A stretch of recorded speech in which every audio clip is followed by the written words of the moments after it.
സൂറത്തുൽ കഹ്ഫിലെ 28-ാമത്തെ ആയത്തിലെ 2 പദങ്ങളാണിത്.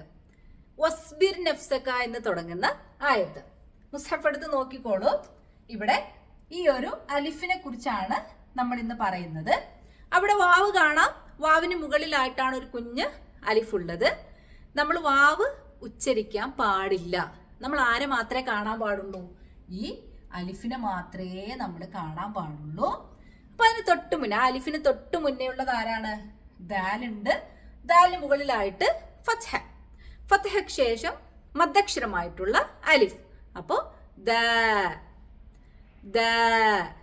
ഇനി രണ്ടാമത്തെ പദം നോക്കിയാട്ടെ.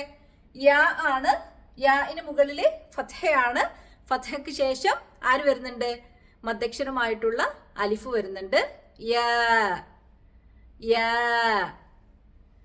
ഗദാതി ഹയാതി ബിൽഗദാതി വൽഅശി യുരീദൂന വജ്ഹ.